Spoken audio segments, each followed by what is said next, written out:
Look at my bluegill. Now, normally a bluegill is too small of a mouth, and I talk about this all the time with a bass, how important it is to hold that bass by the bottom lip to remove the hook. But a bluegill doesn't have a big enough mouth to do that. So what do?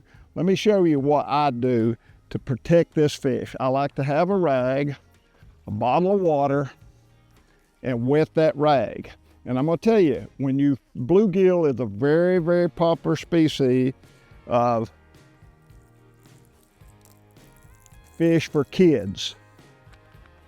And a bluegill will fin you, and it is so painful, and it'll make a little kid scared. So this is not only a good way to protect the fish to wet that rag, but lay that fish on that wet rag and rake those gills backward. See how I raked them back?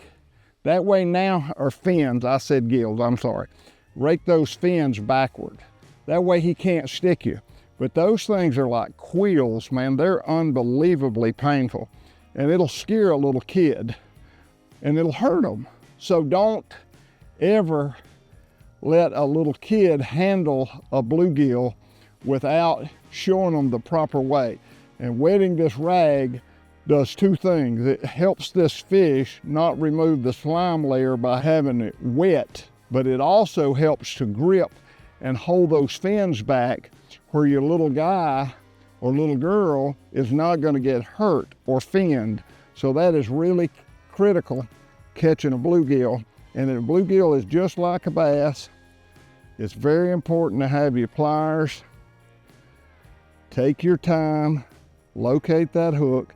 And sometimes it's a little more difficult with a bluegill because their mouth is so small. It's hard to see. So you really got to take your time to get that hook out. But isn't that a pretty one? Look how beautiful they are. Kids just love them. And I'm gonna be honest with you, that is a really good eating fish right there. That's my favorite. I'd rather eat it than any saltwater fish. I mean, that is my number one favorite, is a bluegill. Wonderful eating. If you're gonna keep them, have your little cooler with some ice or a stringer. You can put them back in the water where they stay fresh. But that is a hard fish to beat on the table, is a good fried bluegill.